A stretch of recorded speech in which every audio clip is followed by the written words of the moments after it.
Mini episode 543 of the FDH Lounge is brought to you by the Pullins Group, delivering public affairs consulting and marketing services for small businesses trying to grow. Follow them on the web at pullinsgroup.com. The FDH Lounge. You want to schedule your life around it.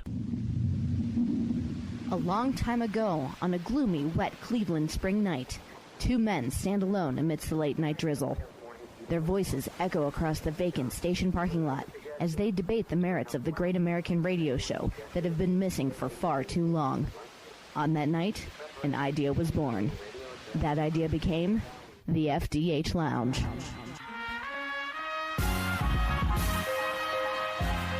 Welcome to the FDH Lounge. Hi there, folks. It's the FDH Lounge. Rick Morris and Kyle Ross, your football talking FDH Lounge dignitaries. We've been breaking down the NFL, going division by division, looking back at 2014 and the first look ahead to 2015. We are up now to the less than vaunted NFC South, the worst division in football, not just last year, but for many years. You got to go back to the depths of the NFC West in about 2010 or so. The good news for the NFC South collectively is, you look at what's happened to the NFC West since then, best division in football by far. Methinks the South doesn't have that to look forward to in the very near future, at least. But I know you, Kyle, more so than me, are looking for a decent amount of improvement almost across the board in 2015. Yeah, I could make a case that all four of these teams will see improvement in their win total next year. I said that about the North going into last year. Yep. 3 of the 4 improved their win total. Chicago did not. Obviously, they actually got worse. But I agree. Look, there's no debating. This was the worst division in the league.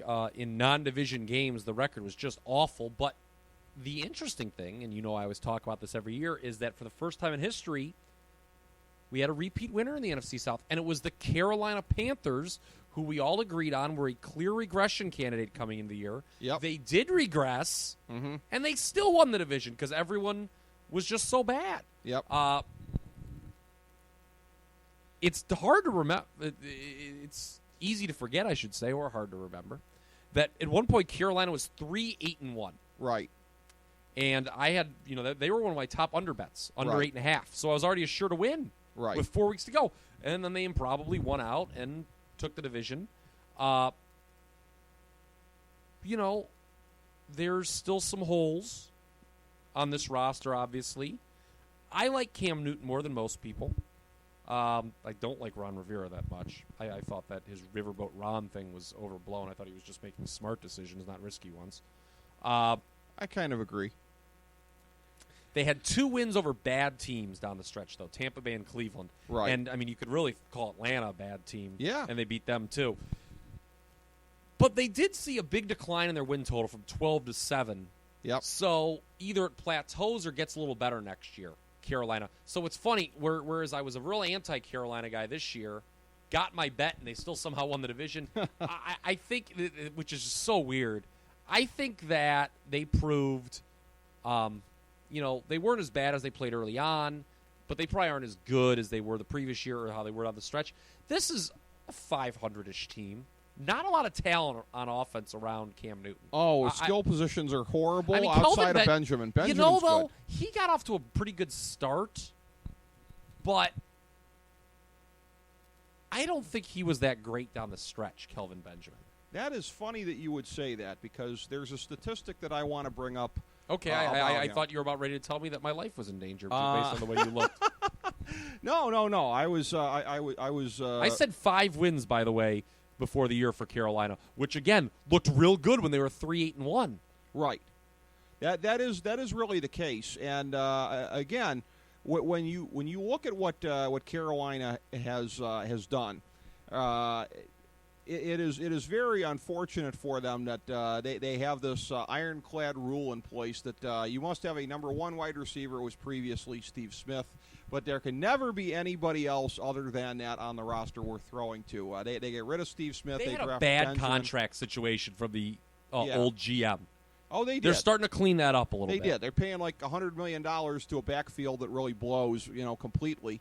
So that is, although Jonathan Stewart, again, down the stretch, showed what he can do somewhat there, and that's kind of encouraging. But The stat about Benjamin that is really discouraging, I think, for any Carolina fans out there. One of the things I'm looking at, I'm already doing some of the early fantasy football work for 2015 for FantasyDraftHelp.com. I think a lot of this crap, one of the biggest hipster things out there is to talk about targets. OMG, targets. Oh, he had 14 targets last week. Well, generally the top receivers are going to have that. It's not that it's not worth looking at, but it is worth looking at. It's worth looking at, but the real hacks of the business, and they know who they are, they're the ones who overemphasize it. What I do think is interesting, I came up with a metric here of targets divided by receptions. Okay. No, I wanted to modify it because I think that's interesting. And you're right. That's what the great people use it for. You have to compare targets to receptions. Yeah, if you're just like, yeah. Yes. Well, here's the thing, I'll be honest with you. I had no frame of reference when I went into it of what the real top ones were going to be. But the really good ones are in the mid to high 60%, 70% even. Kelvin Benjamin was 50% on the nose. He had a lot of targets. I told people this. People who don't like Cam Newton, like, oh, he's got Kelvin Benjamin. I'm like, well, Greg Olson's a good tight end. I'll say that. Greg Olson's a good tight end. Well, here's the thing, and I'm looking at his receptions. He had 73 receptions. My rudimentary grasp of math tells me that's out of 146 targets. That ain't so great, Kyle Ross. I don't care that he's got nobody else out there other than Olson at tight end to perform any kind of service to take the heat off of him here. That's pretty bad. 50%. When you're looking at what the other top guys do, is pretty bad. Carolina, and I've been told subsequently, I said this late in the year, that this was too much of a sort of an inside bowling reference, but for any of the scratch bowlers out there, they'll get that. They had the weirdest season that I can ever think of. It reminds me of, go out there, bowl 226, the second game's like 127, and the third game's 225. I've never seen a donut hole season like they had, especially that ends in the playoffs. If at the height of that, or I guess it would be depths rather. They won a playoff game too, and they won a playoff game because they were matched up. I mean, it was a very unique matchup against Arizona. And by unique, I mean they had the third two bye. of the real crappiest playoff teams I've ever seen. Yes, they had the third bye, but it was a thing where, really, to imagine that they would rebound in such a way to even make the playoffs is extraordinary. Ron Rivera deserves credit for that. You're talking about he was in trouble probably when that team was 3-8-1. He was. Again, we remember Jerry Richardson looks like a guy who probably shares your political persuasions. He might on a lot of issues.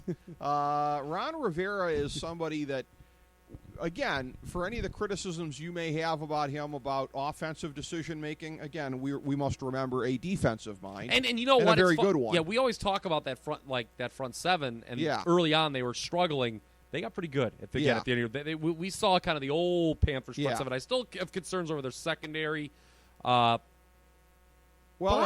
see this team being 500. I don't see this team declining. They impressed me how they righted the ship, and I see them as a 500 team. Well, and in fairness to what they had last year, there's a big, sort of the same as Indianapolis. The first place schedule, although doesn't help really because they have to play Seattle and Green Bay. Indianapolis missed Robert Mathis because of first the suspension and then the injury to put him out for the year. For Carolina, I think there's a big difference between Greg Hardy being out there having his aggression turned loose on opposing offenses versus on defensive helpless women. So this is a situation where they may get him back next year. That will definitely help. Well, he's going to play somewhere. Okay. The realpolitik is he's going to go somewhere. To imagine that he doesn't have goodwill with that fan base is, I think, to give much too much credit. And I don't even know much about the Carolina fan base, but for any team, and I understand the Ravens fan base, I guess, is worse than most. But the way that they circled their wagons for Ray Rice. Oh, that was hideous. Oh, my God. That was a low point in America. Oh, that was. And the Ravens Twitter account during the press conference with Janae Rice talking about how Janae Rice took blame for her share of what happened. Never changed Baltimore Ravens front office. But anyways, the Carolina fan base, I suppose, is not going to have any kind of extra animus towards him. Most fan bases, the guy's good, we want him back. Exactly. I think that's what it's going to be. Yeah. I look for them right around 500. I mean, I don't disagree with you on that one there. Again, let's talk about a team that underachieved our projection and really everyone's projection this year. Yeah. And missed the playoffs. The New Orleans Saints went 7-9. I said 10-6 before the year. I said 11-5. And the shocker here was they went 3-5 at home, including losing their final 5 home games after not losing a home game with Sean Payton on the sideline since 2010. Now, granted, that's kind of a goofy stat because you have to skip the year he was suspended. But what do we think? Has this team's window closed? Well, first of all, are they just not the consistent dominant team that like a Green Bay is? Where are they? Is it somewhere in between? The answer is yes and no. Let me address about the home field thing here, because I am a big believer in any realm of looking at any of these matters in sports, law of averages. And that when the rubber band snaps back, it snaps back violently. Now, I'm the same putz that late in the year kept picking New Orleans in critical situations to turn it around and win at home. But looking back on it now and the way that you framed it, 5 in a row after this endless streak, minus the Sean Payton suspension year. That's the way it works. We talked about with the Colts when we did our AFC South thing, their ridiculous record in one-score games with Andrew Luck. There's going to be a year where it just all goes wrong. Yeah, the rubber band is going to snap back. I like that analogy. Yeah, the rubber band. That's exactly what it is. Regression and progression to the mean. One of my fundamental things, whether I'm talking fantasy sports or anything else. New Orleans, look, the sun has set on them. But they're in as a championship contender. As a championship contender. I still think they can be I think they can be a playoff team still. Yeah, because of the division. The division sucks. They're in the worst division in football. I can't rule them out next year. But that's what we're talking about, right? They had been an elite team, a Super Bowl winner a couple of years back.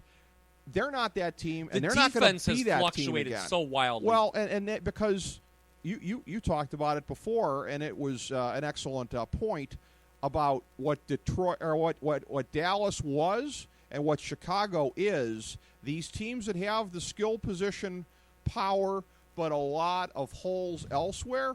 New Orleans, and again, not very efficient signings. The secondary was supposed to get a lot better. They're in salary cap hell. They're in salary cap hell, and part of it too. Look, and you've kind of grimaced when I've said this before. I'm going to say this again. I don't give a crap. Drew Brees. There comes a point in time when you are faced with, in a salary cap sport, the whole thing, and it was the same thing with Kobe Bryant with the Lakers. I don't care. I'm going to get mine. You're either going to get yours at all costs, or you're going to try and keep it together. They lost Carl Nicks to Tampa Bay, which, again, it's not like he's led them to 5 Super Bowls in a row, but it was a thing where it was like, I don't care. I'm going to get mine. Pay me. You don't like Drew Brees, do you? No.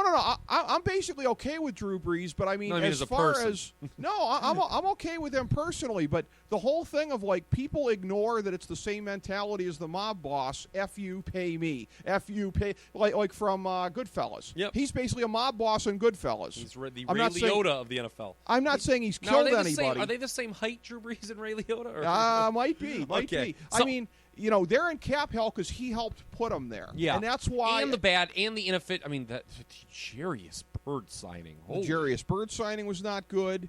And Rob Ryan. Who was the other veteran cornerback they brought in from Denver? The veteran that. You're putting me on the spot here. I'll bring this up. Champ Bailey, yeah. Oh, that didn't work out. Yeah. That didn't work out either. No, I mean. Are they a team that can rally to win the division? Do you like them more than Carolina next year? I like them about the same. I like them a little. I think they could be 9-7. Here's the thing. I'm going to say 8-8. I think they have too much offensive firepower to again be a losing team.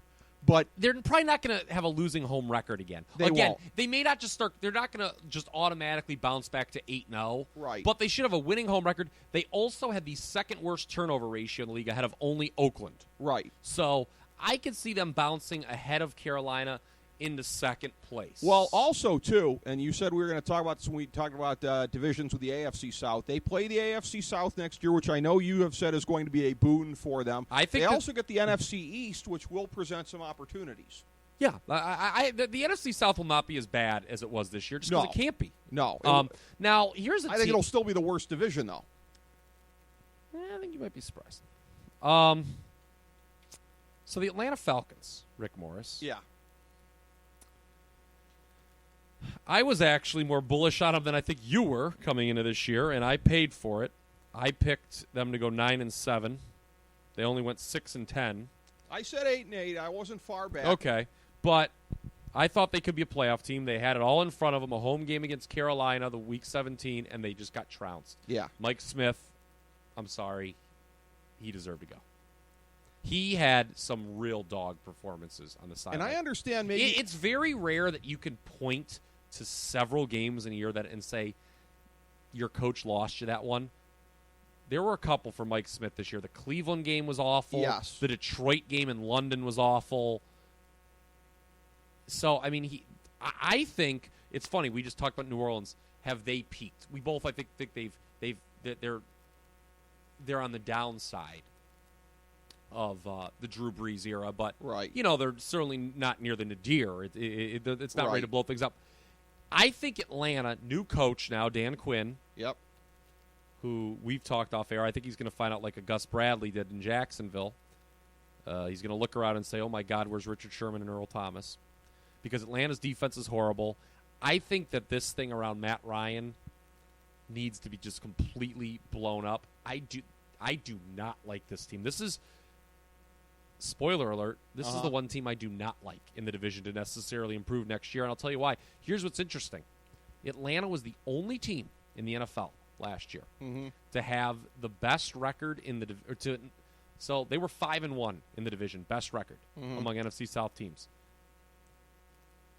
They did not win the division. Right. Work with me here. The first place team in every other division either had the best or was tied for the best division record. Okay. They really blew it. They were 1-9 outside the division, which leads you to believe that if it wasn't for this crappy division, things could have been real bad here. I watched this team a lot. Man, they aren't good. Other than Matt Ryan and Julio Jones, there's nothing here. Like, they're worse.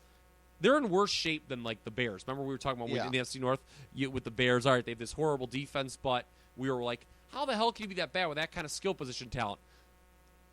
The Bears' skill position talent's better than the Falcons. Well, it is.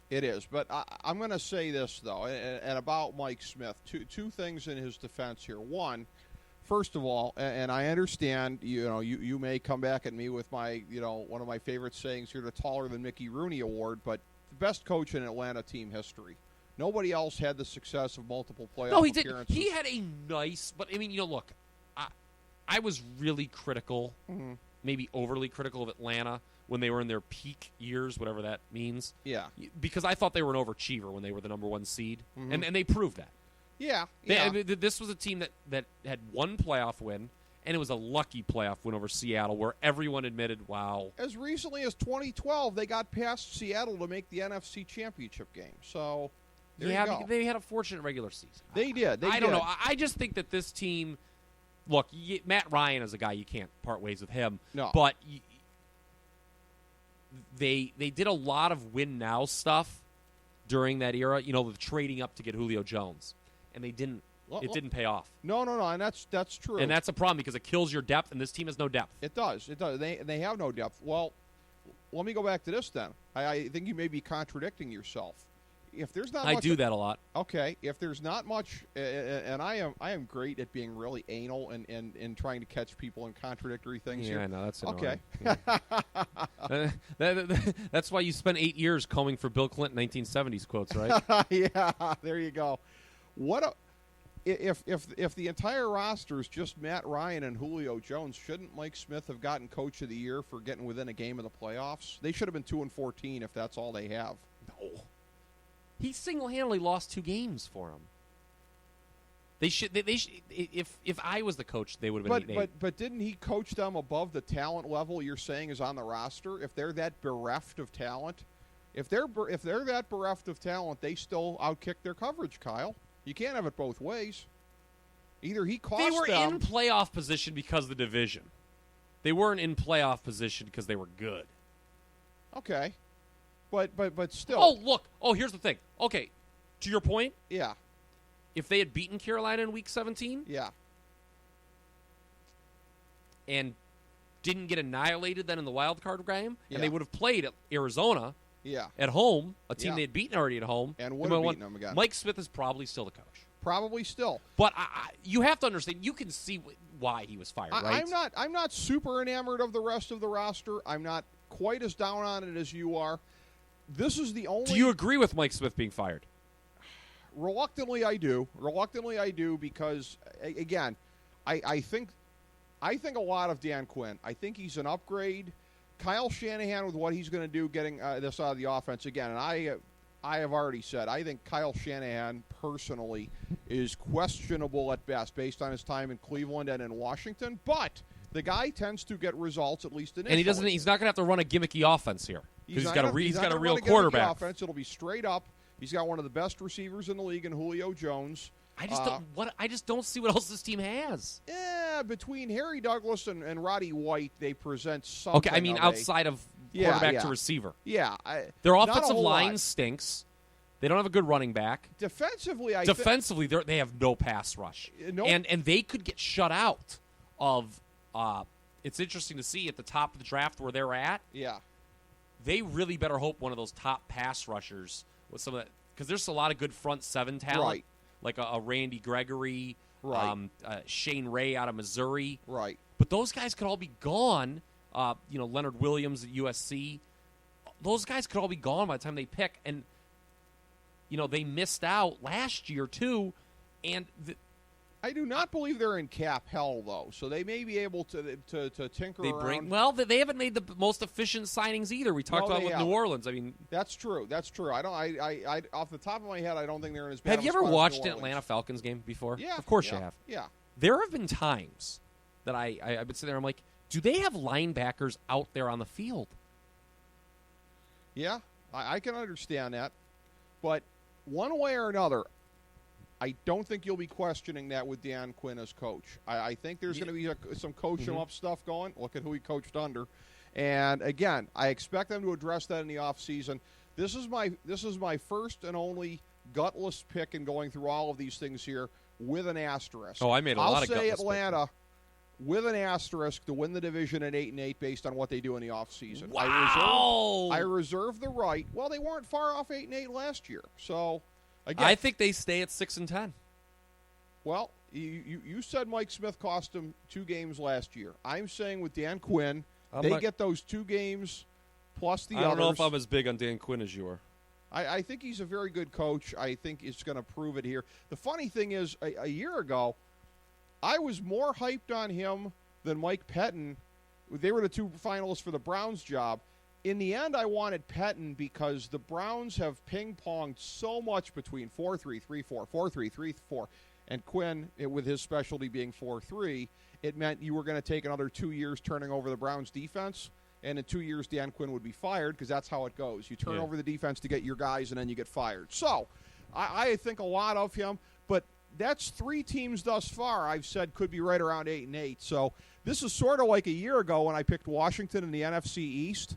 In a bad division, I'm saying nobody gets above 8-8 and somebody wins the division there, and there may be more than one team, more than 2 more than one team, more than 2 teams at 8-8. Could be. Have you noticed I have not said yet I think this team will win the division in regards to our first 3 contestants in the NFC South? There is a member of the 21st Century Media Alliance who, as he is listening to this, Jeff Briscoe, down in southwest Florida, who is doing jumping jacks right now, listening to your take and what is about to come. Well, I haven't given it yet, but I'm about to. I'm teasing it. As always, I reserve the right to change this. But I really think the Tampa Bay Buccaneers are winning this division next year and will be the most improved team. First of all, they have the coveted number 1 spot. Okay. Those teams always make big jump ups. Yeah. And now, let's put aside for a second the draft. Okay. They're going to take a quarterback. It's going to be Winston or Mariota, right? Okay. And that'll be an upgrade over what they had, in my opinion. But let me tell you about a few things that aren't going to happen for Tampa Bay next year. I thought Lovie Smith, by the way, I don't know what the hell happened, but he did not do a good job in year 1. No, he didn't. And it was kind of that you talk about, with what you got and stuff. And it seemed a little bit that he was trying to figure out what he had and didn't really like it. And Tampa Bay went 0-8 at home last year. Yep. They were the only team that didn't win a home game. They're not going to go 0-8 at home next year. I think that was a hangover from their MRSA epidemic. They went 0-6 in the division last year. Yeah. They are not going to go 0-6 in the division. How do you go 0-6 in the worst division in the history of football? Man. They are not going to go a league worst 1-9 in games decided by 8 points or less. Oh, okay. So right off the bat, this team is going to progress to about 500, I think. 500? Even not by doing anything. The icing on the cake will then be, it is my hope, that they select Jameis Winston, number 1 overall, and he, in his rookie year, will lead this team to win the division. Oh, they had this team. I've always said this team. Remember what have I always said about Tampa when I complain? I'm like, most franchises have an identifiable player. Mm-hmm. Like we've talked a lot. Most of the time it's quarterback, right? But even so, it's not always quarterback. And we've always said with Tampa Bay, who the hell is their identifiable player? They've got some good talent: Levante David, Gerald McCoy. Mm-hmm. I like their receivers. Tampa Bay. Can we still say Rondé Barber? Warren Sapp? I don't know. Yeah. Can we solicit Warren Sapp? Can we solicit Warren Sapp for a minute? Oh! I think, and you're going to laugh at this, because, look, he's a knucklehead. I'm not going to dispute that. I think Jameis Winston can just totally transform this franchise. And if everything goes well, yeah. And I'm not saying that if they pick Mariota, they don't improve too, but the more I think about it, with his skill set and the receivers they have on this team, and who knows, Safarin Jenkins, who's a knucklehead, the tight end, he could be untapped potential. Yeah, he should. I really think that there is no doubt in my mind. Okay, maybe I back off at some point in August from saying they win the division. I don't think I'm going to. I really do. I think but there is no doubt in my mind that this is the most improved team in the league next year. Well, one of the things that they're going to have to do is purge themselves at the running back spot of the guy known in Northeast Ohio as Doug Martin Superstore, because we've pretty much seen that his career was at this point is just the fluke of a couple of hot games that he strung together. So they got to do something about that. They need to upgrade defensively. Look, I'll put them in about the 6 or 7 win range based on some of the factors you talked about and based on, again, I think not just 1 year, but the last 2 years. They have woefully underperformed the talent level on the roster. That's due to turn around. Yes. If for no other reason than that. But, yeah. I don't know how many wins I'm going to call for. 10. 10? Yes. 10 wins for the Tampa Bay Buccaneers. Wow. Well, 10 wins for Tampa Bay. I'm the team that said it's almost a coin flip for Minnesota to make a wild card. I'm going to be a big Tampa Bay Bucks fan next year. Wow. In the classic Kyle Ross, I'm rooting for my opinion. I look for me to watch a lot of Tampa Bay. You know what? People mocked me in 2010, a year that, by the way, when I had to do my homework for the upcoming season, I had very limited access, thank you very much. Yes. To resources. And I said that Tampa Bay would be a huge improvement. And everyone's like, Tampa Bay, what do they have? They went 10-6 that year. Didn't make the playoffs, and that was for your boy Raheem's stats or for losers Morris. But I think this team can be better than that one and win a division that is absolutely up for grabs. It is there for the taking with all of these teams. No question about it. I don't think it's there for the taking of Tampa Bay, but we shall see. So that's our pick on the NFC South for this year. Kyle Ross with his customary big balls picking Tampa. I am picking Atlanta with the asterisk of wanting to see what happens in the offseason. We shall see how it plays out. As we bring the show to a close, we would like to extend our deepest gratitude to NBC, CBS, ABC, Fox, all Clear Channel affiliates, TNT, TBS, USA, UPN, Deadspin.com, YouTube.com, YTMND.com, MySpace.com, various blogs, Fox News, CNN, CNBC, MSNBC, IamBoard.com, Billboard.com, Google.com, ESPN, ESPN2, ESPN News, ESPN Classic, NBA TV, NFL Network, Sports Time Ohio, Athlon Magazine, Comedy Central, Cartoon Network, The Boomerang Channel, QVC, BET, The Spice Channel, Steno Notebooks, Manwich, Papermate Office Supplies, waitresses, strippers, bartenders, garbage men, janitors, microwave popcorn, the writers of The Office, Scrubs, Entourage, My Name is Earl, Oz, Metalocalypse and the Boondocks, Aquafina, and the Periodic Table of Elements.